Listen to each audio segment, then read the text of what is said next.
जिस वक्त अंग्रेजों की हुकूमत थी, उस दौर में बिहार राज्य के एक गांव में एक बहुत ही पहुंचे हुए सूफी संत, एक अल्लाह के वली रहा करते थे, जिनके हाथों पर सैकड़ों लोग मुरीद हो चुके थे, यानी कि उन्हें अपना गुरु बना चुके थे और उनके खिदमत में लोग लगे रहते थे।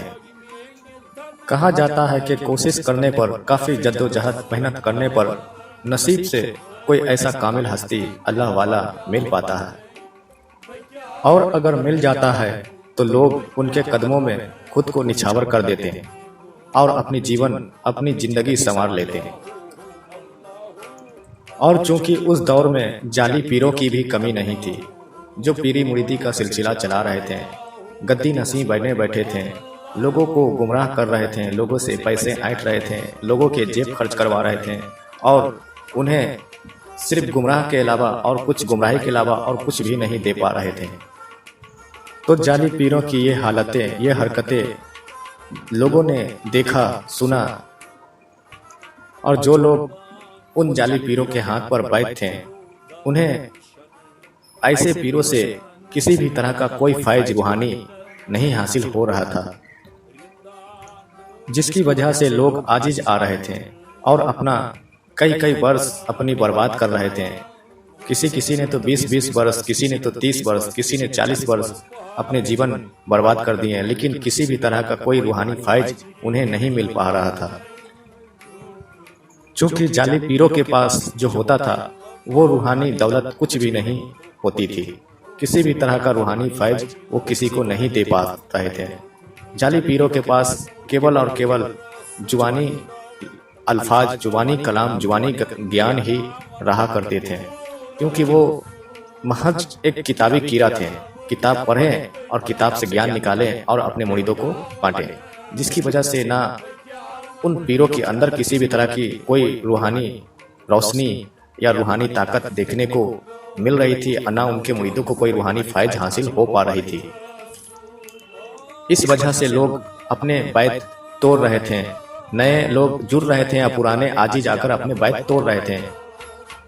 तभी लोगों को पता चला कि एक सूफी बुजुर्ग हस्ती भी इस गांव में मौजूद है, जिनका नाम है सूफी नूर मोहम्मद, जिनका रूहानी तालीम, रूहानी ज्ञान इतना अफजल तरीन है, उनका फैज का दरिया इतना अच्छा है कि लोगों को जब मुरीद करते हैं, लोगों को जो अपना ज्ञान बांटते हैं, तो जिसकी वजह से लोगों के नफ्स पाक हो रहे हैं, लोगों के कल बेदार हो रहे हैं और लोग अल्लाह से वासिल हो रहे हैं।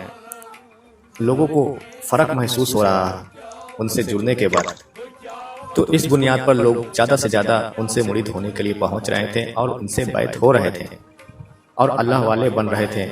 और उन्होंने तो कितने को नवाज दिया, कितने को तो अल्लाह का दोस्त, अल्लाह का वली बना दिया, और खुद भी एक वली कामिल थे, एक कामिल जात थे। इसी तरह उनके मुरीद सब अपने अपने कामों में लगे रहते हैं, उनके सेवा में लगे रहते हैं। तो एक मुरीद कोने में बैठा किसी सोच, किसी ख्याल में खोया रहता। वो अक्सर ज़्यादा किसी से बात नहीं किया करता। अपने मुर्शिद की सभी जिम्मेवारियां पूरी करने के बाद सब लोग अपने अपने दुनियावी बातें, दुनियावी गुफ्तगू में लग जाते हैं। तो वहीं पे वो शख्स एक पेड़ के नीचे बैठकर रब के तसव्वुर में, रब के ख्यालात में और अपने मौला के जिक्र फिक्र में लग जाया करता। बाकी सभी मुरीदों को इस बात का आश्चर्य होता था, क्योंकि उसका कोई भी दोस्त नहीं था, कोई मित्र नहीं था। वो सबसे अलग थलग रहता, अपने ही धुन में, अपने ही मगन में रहता और ज़्यादा से ज़्यादा अपने रब के जिक्र फिक्र में, ध्यान में बैठा रहता। ये देखकर उसके मुर्शिद को, पीर को बहुत खुशी मिलती और मुर्शिद ये सोचकर खुश होते थे कि कोई तो है यहाँ पर इतना काबिल और मेरा फैज बटोरने वाला, रूहानी कुव्वत हासिल करने वाला, कि जो सबसे खामोश रहता है, कम बोलता है और अपने रब के कुर्ब को बटोरने की, नूर को अपने अंदर जब्त करने की ताकत रखता है। इस बात को देखकर मुर्शिद को बेहद खुशी मिलती थी। मुर्शिद को अगर पीर को कोई भी जरूरी निर्णय, कोई फैसला लेना होता था तो फिर उस मुरीद को जरूर बुलाते थे और उसी से फैसला निर्णय लेते थे, राय मशवरे लेते थे। लेकिन ये देखकर एक मुरीद और था वहां पर जिसको बड़ी खटकती थी और बड़ी उसको अंदर से जलन हिर्सा होती थी, और वो मुर्शिद का सबसे चहीता और खास बनना चाहता था। इसलिए वो शख्स ज्यादातर कोशिश करता कि दूसरों में ऐब निकालता अपने मुर्शिद के सामने, अब कुछ न कुछ नुक्ते चीनी करता रहता और दूसरे के अंदर ऐब और बुराई ढूंढता रहता और अपने मुर्शिद के सामने पेश करता रहता, ताकि उसको मुर्शिद के नज़रों में कुछ महत्व, कुछ खास मर्तबे हासिल हो जाए। और वो अक्सर अपनी जिम्मेदारी निभाने का दिखावा करता ताकि मुर्शिद उसे महान समझे, अच्छा समझे। उस शख्स से कोई सलाह ना मांगता था, लेकिन फिर भी वो सलाह अपना देता रहता था। और बाकी मुरीदों में वो सबसे ज्यादा प्रसिद्ध भी था, क्योंकि वो सबसे हंसी मजाके करता था।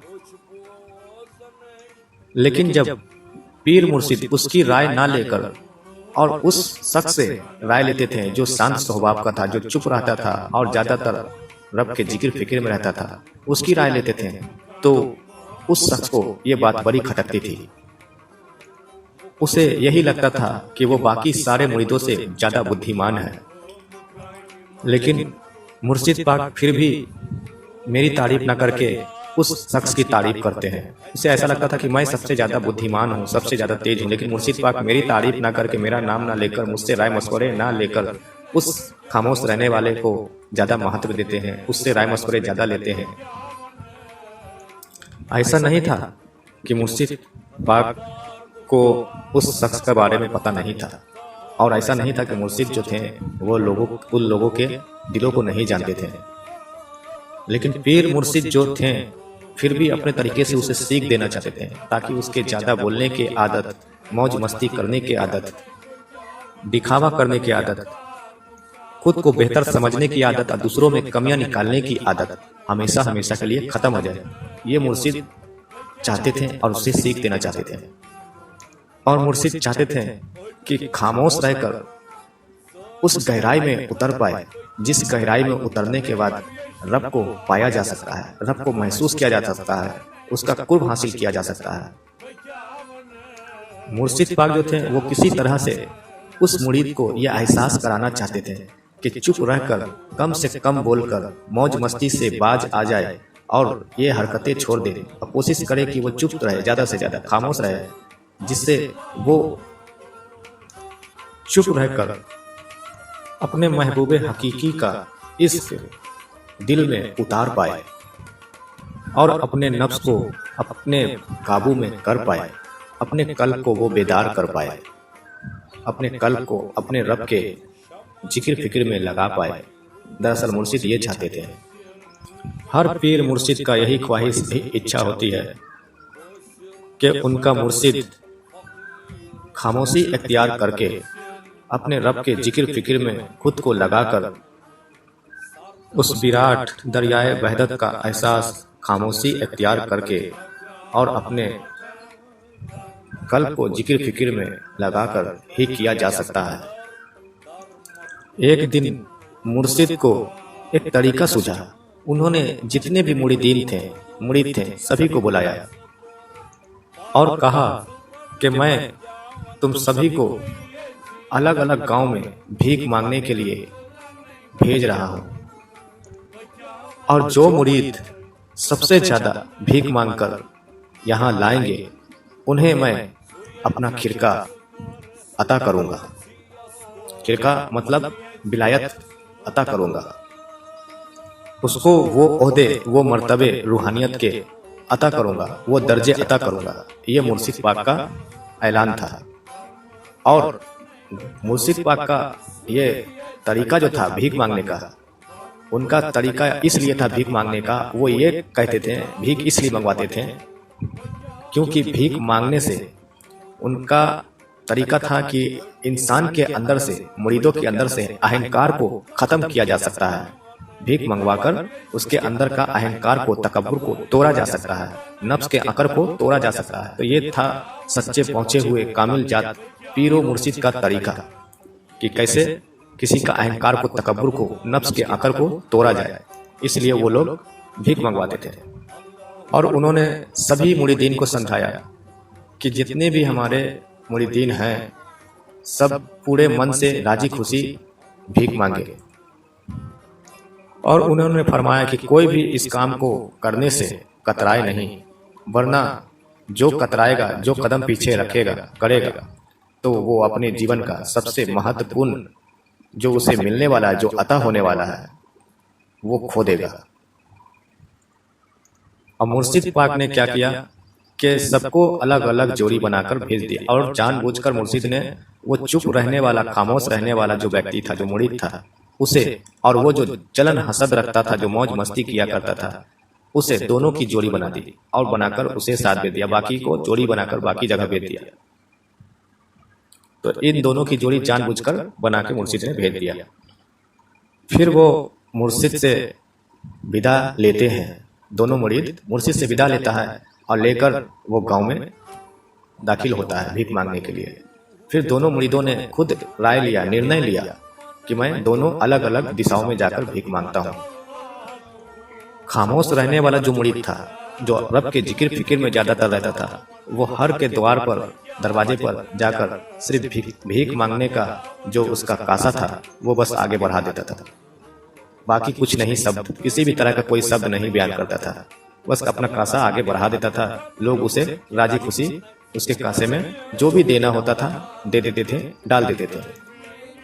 उसके चेहरे पे एक सादगी और उसकी आंखों में एक एकांत होता था, नरमी होता था।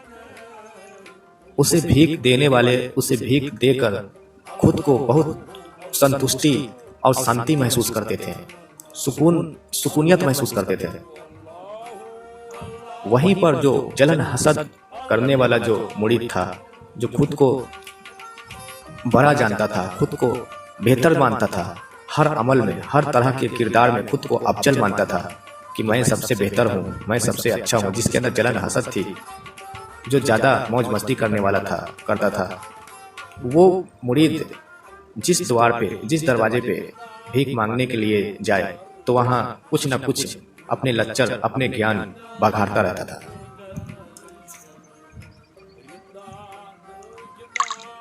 जिसकी वजह से ज्यादातर लोग उसे बिना भीख दिए ही लौटा देते थे।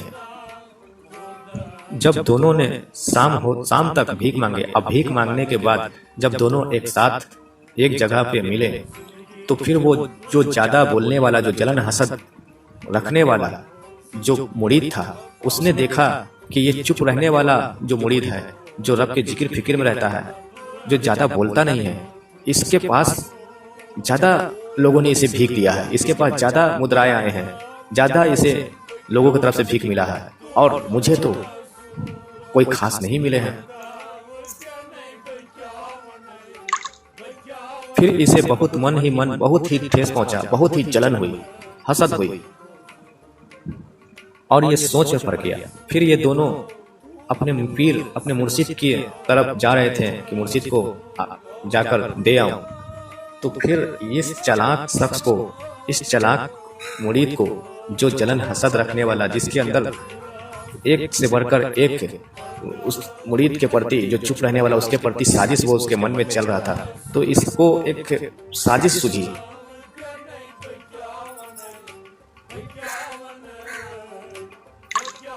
और इसने कहा कि हमें चाहिए कि तुम्हारा जो मिला है भीख का और हमारा, हम दोनों एक ही थैले में डाल लेते हैं, एक जगह पे रख लेते हैं।